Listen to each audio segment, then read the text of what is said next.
માંગુ છું। પરિવાર એટલે કે જેમનો સ્વાર્થ એકબીજાનું સ્મિત છે, જેમની ખુશી એકબીજા પર આધારિત હોય છે, જે બંધન નથી જોડાણ છે, જે સંબંધોની ખાણ છે। બંધારણ ના હોય પણ વ્યવસ્થા હોય, સૂચન ના હોય પણ સમજણ હોય, કાયદો ના હોય પણ અનુશાસન હોય, સૂચન ના હોય પણ સમજણ હોય, કાયદો ના હોય પણ અનુશાસન હોય, ભય ના હોય પણ ભરોસો હોય, આગ્રહ ના હોય પણ આદર હોય, સંબંધ ના હોય પણ સંપર્ક ના હોય પણ સંબંધ હોય, એ જ સાચો પરિવાર છે।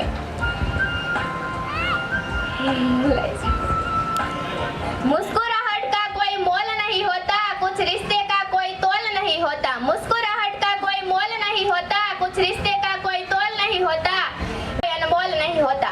जो તમારે ઈશ્વર પાસેથી કંઈક માંગવું જ હોય ને તો પરિવારની ખુશી અને એકતા માંગજો। કેમ કે મેં ગરીબોને પરિવાર વગર મેં ગરીબોને પરિવાર સાથે મંદિરની બહાર હસતા જોયા છે અને અમીરોને પરિવાર વગર મંદિરની અંદર રડતા જોયા છે। The love of a family blesses greatest blesses। રૂપિયા કમાવાને એ મોટી વાત નથી, પરંતુ રૂપિયા કમાઈને પરિવાર સાથે બેસીને જમવું ને એ મોટી વાત છે। જેની પાસે રૂપિયા હોય ને એ સાચો અમીર માણસ નથી, પરંતુ જેની પાસે પરિવારનો પ્રેમ હોય છે ને એ સાચો અમીર માણસ છે। પરિવાર એ તે વૃક્ષ સમાન હોય છે કે જે તડકામાં પણ છાંયડો આપે છે। જો પરિવારમાં નાની નાની વાતોને મોટી કરશો ને તો પરિવાર નાનો થતો જશે। એના કરતાં થોડુંક જતું કરજો, થોડુંક જાતે કરજો અને થોડુંક જોયા કરશો ને જિંદગી જીવા જેવી લાગશે।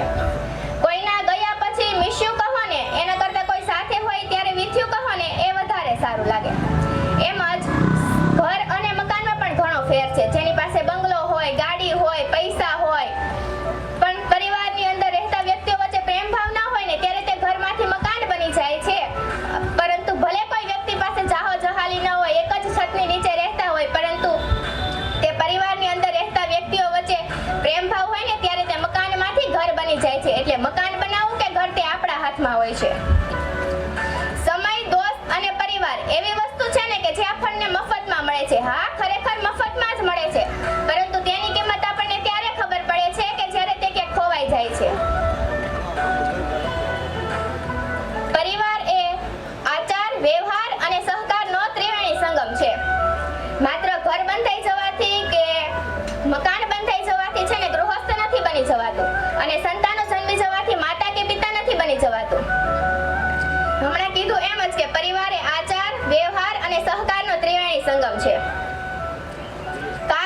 કાલ સુધી જે વડીલોની છત્રછાયામાં હતા તે આજે વકીલોની ફાઇલો માટવાઈ રહ્યા છે। અરે હું તો પરિવાર વિશે કહું એટલું ઓછું, એની માટે તો મારી પાસે શબ્દ ઘટે, પરંતુ સમયની મર્યાદાને ધ્યાનમાં રાખીને હું આ છેલ્લી પંક્તિ કહીને મારી વાણીને વિરામ આપીશ કે ભલે